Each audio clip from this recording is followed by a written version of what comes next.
I am Kori, the Deputy Director General of the IISS, and this is Sound Strategic, our house podcast to showcase the talent of our extraordinary analytic team. And today I have the great pleasure to have with me Dr. Ben Rhode, who is the Fellow for Transatlantic Affairs, who has held every posh credentialing job imaginable.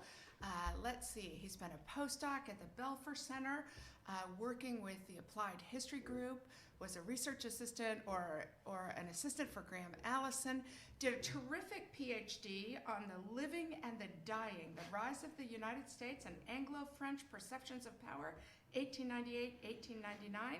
He did that at New College, Oxford, so see ref earlier, all of the poshest credentialing. And you know what's even better? He's actually smart in the deal. It's not just credentialing, it's actual talent.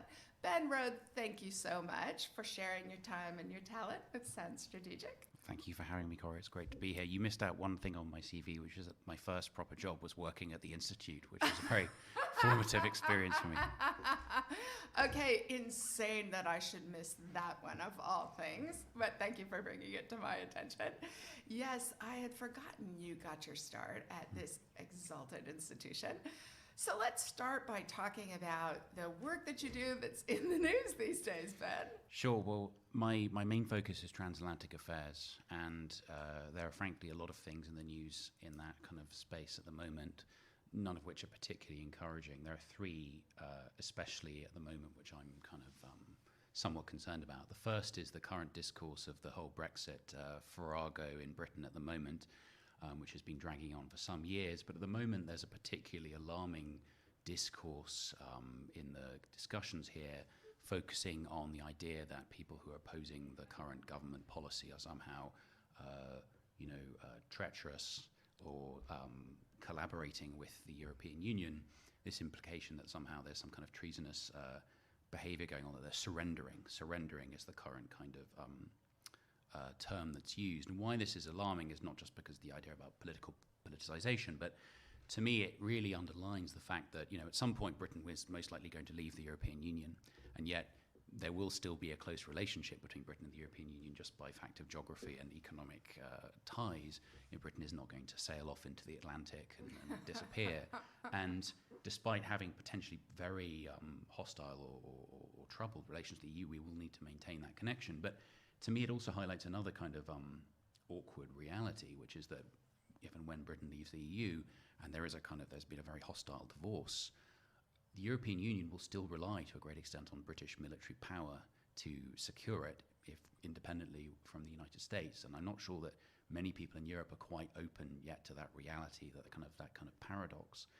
The second thing that's in the news that's very alarming is, of course, what everyone is talking about, which is the situation about President Trump and Ukraine. And what's alarming about it is obviously that it demonstrates the president's willingness to threaten the security of a European state that is defending itself against Russian encroachments in order potentially to find incriminating evidence about his future electoral opponent. Obviously, we can go into why exactly that's so alarming in a bit. The third thing that's in the news, not quite so recently, but I think is still very important, is President Macron of France's outreach to Russia recently. His initiative to forge some kind of rapprochement, at least some kind of dialogue, and we can debate the wisdom of that. But one thing that it obviously indicates is this awareness in Paris that European security needs to be thought of without the United States as a key actor. That this is reacting to President Trump's policy over the past few years, and to me, anyway, that has troubling implications. So first of all, you're cheating to identify three issues that you work on that are in the news. Let's take them one at a time. First, the Brexit issue. You rightly raised that Europe will still rely on British military power, and Britain will still rely on Europe, and that the language of treason is going to make that much harder on both sides of the equation. There's a wonderful passage in Joseph Ellis's book about the American founding fathers titled Founding Brothers, in which he talks about the struggle that the founding fathers had to come up with a language short of treason to describe political differences. And I keep thinking about that now, that both President Trump is accusing the whistleblower in the Ukraine issue of treason, and he is saying that the House investigation of him is unconstitutional. I mean, it's almost like we've been, in the United States, transported back to the election of 1800, where everybody's groping to find a language. It seems in both Britain and the United States that there is this extremity of political expression. Why do you think that is? That's a fascinating question, and it actually, I'm really glad you kind of tied this back to the 18th century, because what's striking about British and American culture, political culture, is yes, of course, there've always been, extreme language from, throughout history. But what's quite striking is that in, the 18th century, this political culture develops of tolerance is maybe too strong a word, but the idea that you can have a loyal opposition, the idea that politics can be, reasonable disagreements, and that you can disagree very strongly about politics without really wanting to take the axe to each other, literally. And we seem to be kind of gleefully throwing away that tradition, which is really very alarming, because if you think about it, that tradition that was born in Britain and, was in the United States as well, is an historical anomaly. That's not how politics has been done for most of human history. It's been pretty bloody and unpleasant. And I think that it's a worrying trend now that both in the United States and in Britain, we seem to be walking that back. Yeah. I share your alarm at President Trump seeming to blackmail a weak state in transition to democracy that struggles with corruption. It seems that President Trump was encouraging the elected president of that country to fabricate information about a potential political opponent. It's a terrible standard for the leader of the free world to set, and it's also deeply unfair to Ukraine. What would you do if you were the European Union now? How do they help shore up Ukraine against this assault from the strongest power in the order? That's a very good question, and actually what was quite interesting in it's not exactly a transcript, I don't know what the correct word for it is, but the account of the telephone call between the President of the United States and the President of Ukraine is that President Trump several times basically says, well, you're not being helped properly by those EU people, are they? They're not really supporting you like I am. And President Zelensky, to his discredit, kind of goes along with it, but he's, oh yeah, they're not helping me enough, you're wonderful, Donald, you're the greatest. And, Which anyone in his position... Right, yeah, he's backed into a corner and he has to, be somewhat sycophantic to, maintain this powerful person's support upon which his country depends. I think that what the European Union could do is reaffirm their support for a free and independent Ukraine, continue their financial support, which they have been giving to Ukraine. It'd be interesting to see, I forget exactly, $391 million that was originally kind of frozen in military support from the United States. I don't know if this would be possibly too ambitious, but it could be perhaps investigated by people within Europe about whether that could somehow be supplemented from their end. That may be unrealistic, but we can talk about that another time. I don't think the dollar amount is unrealistic, but I don't think European countries have been willing to provide the kind of weapons to Ukraine that the United States has been willing to do. It's that typical division of labor, right, where one side of the Atlantic is more forward-leaning than the other, and we drag each other along, which is the secret of the alliance's success. Which takes us to Charles de Gaulle, because President Macron seems to be living Charles de Gaulle's dream. First of, if Britain leaves the EU, de Gaulle... he always wanted this directorate of three. He approaches Eisenhower about it all of the time. And Eisenhower refuses because it would marginalize Germany. Moreover, the American order after World War II was built on treating smaller, weaker states the same as bigger, stronger states. And yet, President Trump clearly doesn't buy into those principles of the liberal order. Britain's leaving the EU, so might also like a directorate of three. And de Gaulle appears to be both laying down a marker that France will be the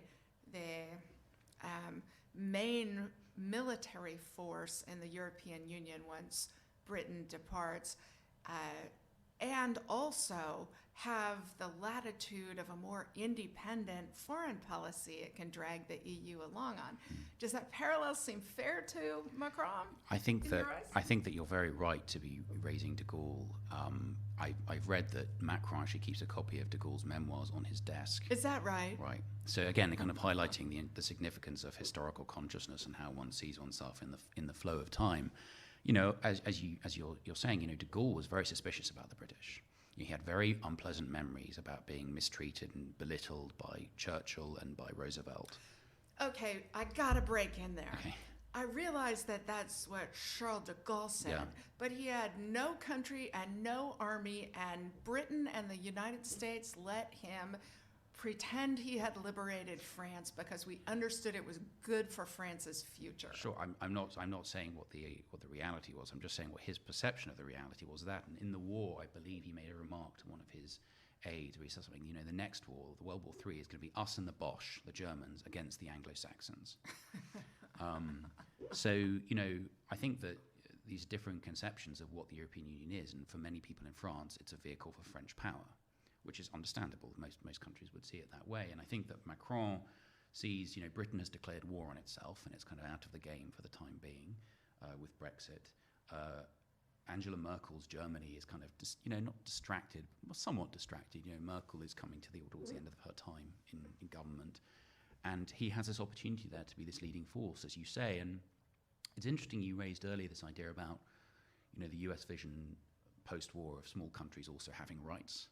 Because I think that one of the concerns that's being raised about Macron's initiative is that it seems to, I don't want to be unfair because it's unclear exactly what this initiative will be, but what people are worried about is that it somehow reflects a worldview in which great powers sit around and make big initiatives and divide up continents, and the small powers basically get with the program or they get annexed. And, you know, I don't want to be unfair to President Macron. We'll see how things pan out. But I think that there is certainly a tendency among some people thinking, well, you know, France and Germany and Russia are all big countries and we can arrange things to suit ourselves. You know, again, you know, if you think about de Gaulle, this was someone who came of age around the turn of the 20th century when that was how the world was run. So it's not surprising that that's how he would see things. But it is a little bit more surprising perhaps that Emmanuel Macron, who's about 40 years old, may see it like that as well. So, how did you get interested in this line of work, Ben? Well, on a personal level, you know, I'm a dual national. I'm a UK-US national, so I've always had a kind of slightly transatlantic. Yay, you chose us! Thank you for being also an American. Yes, kind of, you know. So I've found transatlantic issues always very interesting, just from a personal perspective. As I mentioned, I worked for the Institute at the outset of my career. I was mainly focused on actually nuclear issues at that point, but I lived in the US for some years, and then I eventually kind of returned to academia, returned to my first love, which was history, and I was drawn to transatlantic history at the end of the 19th century, and in some ways this has been kind of, this return to my transatlantic focus has been kind of fortuitous timing, because, you know, for some time transatlantic affairs, you know, 10 years ago people would say, oh, transatlantic affairs, you know, it's all kind of disagreements about small things, it's all like, but we all agree about everything, and now it's actually become very strategic and contentious and very, very interesting. Mm-hmm. Talk a little bit about your dissertation. Sure. Yeah. Well, I mean, I think I'd say that's probably, you know, I imagine a lot of people would say this, but I say at this stage, it's probably some of the best work I've done that I'm most proud of. Then we'll hold it till we get to that question. Okay. Well, then, fair enough. I'll park that. So, what's your favorite book in your field? This may sound a bit like a cliche, but I've chosen George Orwell's 1984. This was given to me to read by my elder brother when I was about 9 or 10 years old. Is that right? Huh. And he's about 8 years older than me, and it terrified me, and it had a very profound kind of formative effect on my views. And I'm sure that most of the listeners know the outline of 1984. But the message I took away as a young and impressionable child was that the bad guys can win. Yeah, that is an important message. Right. The causes of liberal democracy and objective truth are not destined to triumph. And there's that horrifying line where if you want a vision of the future, imagine a boot stamping on a human face forever. There is no objective truth. The party makes up the truth. There is no mathematics doesn't count. The stars are within our grasp, etc., etc. Now, how does this relate to transatlantic affairs? Well, although sometimes people consider it maybe naive to discuss shared national values as well as shared interests, I don't think it is. I think it's indisputable that a concept of the West stands, or at least stood, on this idea of something more than a shared military fear of the Soviet Union. It's not just a military alliance that there were throughout history that could be broken and discarded as soon as it was no longer expedient, but actually the shared belief in democracy, human rights, liberalism. And what I found especially frightening about Orwell's story was not that it was, the depiction of a character who was living in, Nazi Germany or the Soviet Union or North Korea, which someone, I think it was Christopher Hitchens, once joked was as though someone had taken 1984 as a user's manual for how to run a state. But it's not someone in one of these far off places, but it's about a character who's in Britain, which has become part of this superstate with the United States, this totalitarian dictatorship, and I found that very striking and very frightening. Excellent point.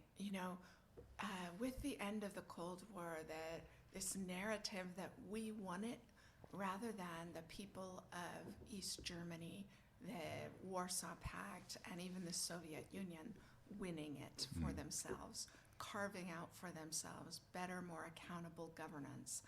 I think it induced a sort of flabbiness of strategic thinking in the West, where we suddenly think our values don't matter.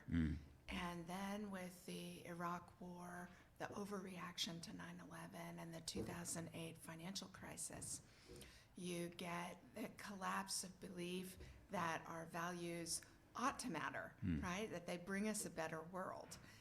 And it's so striking to me how little we seem to believe what others are yearning for that we have. So 1984 resonates really strongly for me right now, too. Okay, what is the conventional wisdom in our field that's wrong, Ben? Well, I'm not going to, I wouldn't say this as a cop-out. I'm going to say it's not wrong about it, but it might need a bit more nuance. I'm going to talk a bit about national culture, national stereotypes and political culture, because people tend either to deprecate this idea of political culture as essentialist and simplistic, which obviously on one level it is, or they tend to kind of take it as determinative and all-explanatory. So, I mean, just a couple of kind of recent examples or contemporary examples of why this might be important. Think about, the recent Greek debt crisis a few years ago, which was dominated by Germany and Greece. And consider how, the German history of the fear of debt and inflation affected their policy response. And consider how the Greek view of the Germans as these kind of austere Lutheran sadists who were trying to get their own back for the Second World War. Think how that affected those dynamics. Or think about today about how and why the Germans perceive, the use of military force. We can't understand that at all without thinking about their history over the past 80 years. Or, for instance, how the state is perceived differently. The role of the state is seen in France compared to Britain or the United States. And again, a Martian coming down here and not knowing this history or this political culture would find this completely incomprehensible. But on the other hand, I think it's very important to realize that, these political cultures and these national stereotypes more broadly are malleable. So, you as a fellow kind of 19th century history fan will know this, but, in the 19th century, it was the French who were considered the bellicose, difficult nation who couldn't be contained within their borders, who would always start another war. And it was the Germans who were the kind of dreamy philosophers who kind of couldn't really be adjusted to the normal world. And, in the late 19th century, it was the Americans who would criticize the Europeans for being warmongers, that they were the ones who would waste all their money on preparing or fighting wars. And, the Americans were Democrats. They weren't these kind of militarist aristocrats who liked spreading war all over the world. So, my point is that these political cultures are very important, but that they can also change within a relatively short period of time, and that people should consider that. So I have several reactions to that. First, given you're on the one hand and on the other, it reminds me of President Nixon's great line that he was searching everywhere for a one-handed economist. Yeah. I heartily agree with you that the so-called realist paradigm, which I prefer to think of as cynical rather than realist, should have been refuted for all time when John Mearsheimer wrote the article in 1990 or 91 about how a unified Germany was going to get scary again and was going to dominate Europe militarily and get its own nuclear weapons. I feel like that's a perfect illustration of what you're talking about. Only somebody completely ignorant of German history could think that that's where Germany was headed with unification. I also share your view that political culture, it's dangerous to talk about. It's squishy. Political scientists don't like it because you can't quantify it. The Turkish novelist Orhan Pamuk has a great line in one of his novels about how if you talk about political culture, sooner or later you start talking nonsense. But it's also essential to understanding the uniqueness of a country's history, the ability to predict national reactions. But as you say, national identities are constructed, they're chosen in a way. And there's a really interesting emergent school of political science that looks at these constructed identities. Yeah. Okay, best work you've ever done, your favorite of everything you've done. Well, I hope it won't be the favorite of all the work I do in my life, but at the moment, since it's still relatively fresh, I'd say my doctoral work, which focused on late 19th century perceptions of power in Britain and France, and I kind of used the prism of the Spanish-American War, the Fashoda Crisis, and the Dreyfus Affair. Now, this is particularly pertinent to you, because originally I'd planned to research the one real case of peaceful hegemonic transition, which was between Britain and the United States. And that's what I received funding to do my doctoral research on. And luckily for me, about a year or so, about 8 months in, I kind of changed my focus to this other one. And I was very lucky because then later on, a mutual acquaintance who I can name perhaps once we start recording, I was having lunch with him and he said to me in this very somber tone, Kori Schake is writing a book about the US-UK power transition. He kind of said it with this tone of voice like, the Panzers have crossed your frontier this morning. So luckily I was like, okay, it's all right. I've already changed the topic. Don't worry. But okay. Wait.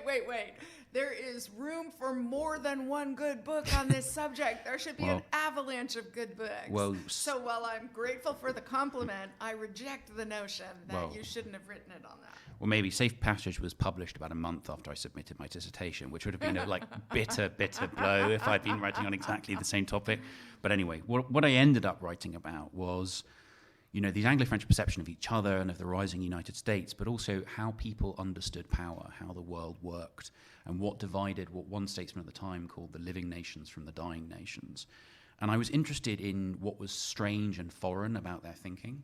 I wasn't, how they measured national power, not just in how we might look at it, say, how many battleships did they have, how many blast furnaces did they have producing steel or whatever, but how they looked at it in terms that were kind of borrowed and bastardized from all these different these disciplines, like, physics, biology, psychology. So they'd apply often very weird ideas, about energy or vitalism or gender or what have you in quite complex and variegated ways to kind of explain international affairs.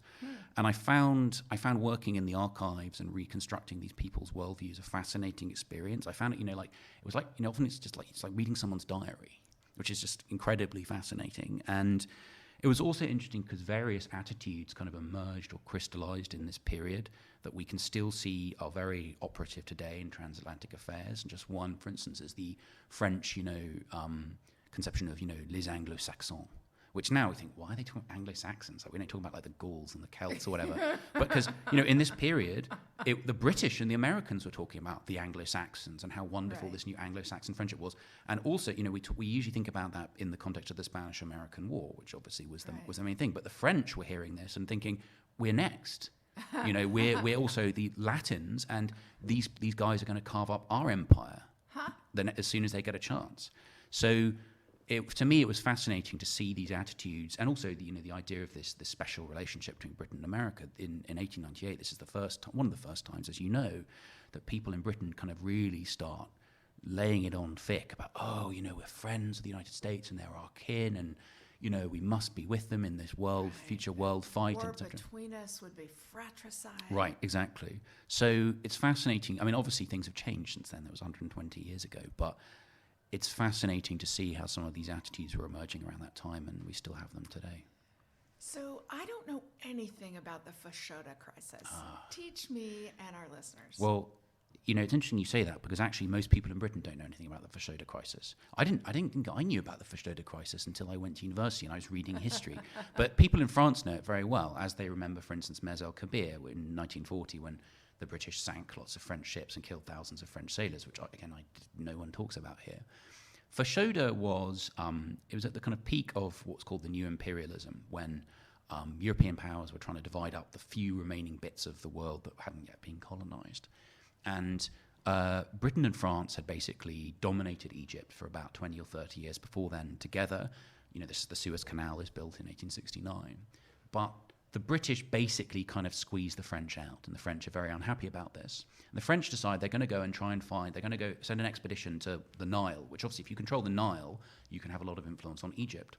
And they send this guy, I always forget his rank, whether it's captain or commander. Anyway, they send this guy called Marchand in from West Africa, and he spends, I think it's like a year and a half, walking across Africa with his team and like all his native porters, and they bring things like champagne and brandy with them across the continent for a year and a half, and they eventually land. They get to Fashoda, which is now in South Sudan. It's this kind of town on the Nile, and at just about that point, General Kitchener, who's very famous with his big moustache with your country needs you recruitment poster in the First World War, he's just finished winning a battle against the dervishes, a Sudanese movement. He's just wiped them out, and he comes down and he encounters the French here, and the French have planted their flag at Fashoda, and they say, well, this is ours, we're claiming this, and he basically says, well, you have to leave because this is Egyptian territory and we run Egypt, so in effect, get out. And there's this standoff at Fashoda for, I think it's about 6 weeks, and Britain and France nearly go to war over it. Huh.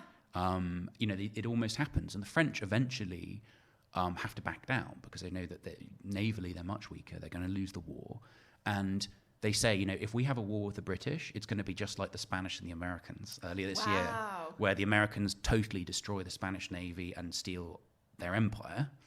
And they think we can't afford to have this. And at the same time, this is going on that the people. So their perception of Anglo-America coming next for the French Empire feeds into the crisis, it sounds like. Right, absolutely. So there's also this idea, at the same time, there's the Dreyfus Affair going on in Paris, in France. And people are talking, maybe there's going to be a coup d'etat in France, the military are going to take over.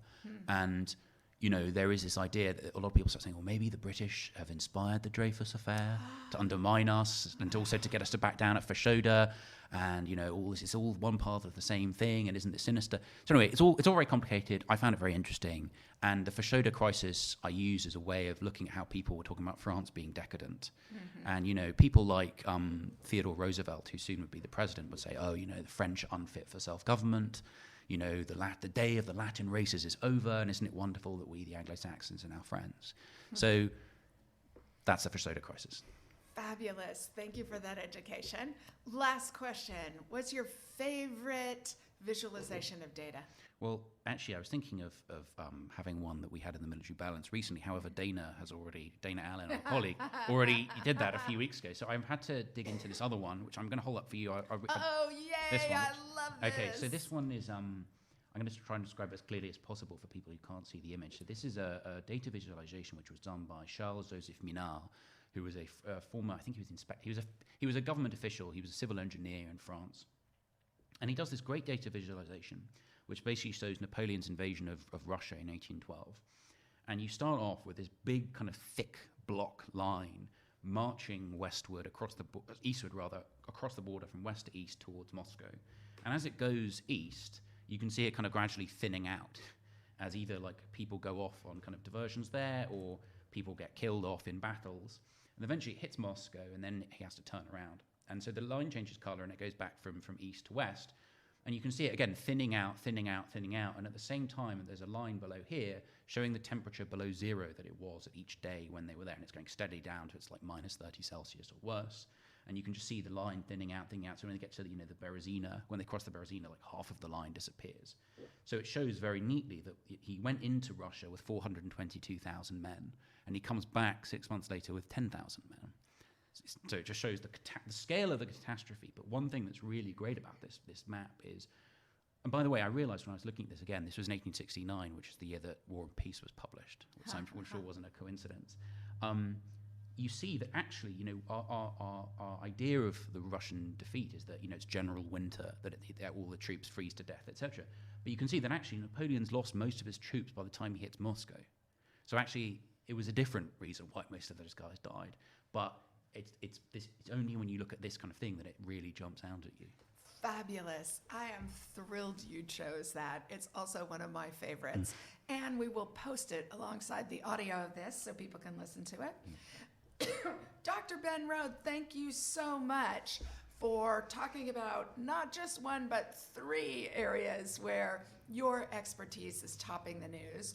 Brexit, President Trump's attempt to suborn the president of Ukraine for domestic political purposes, Charles de Gaulle's dream being lived out by President Macron, for reminding us the lesson of George Orwell's 1984 is that the bad guys can win, and we ought not to underestimate the value of what we have in free societies.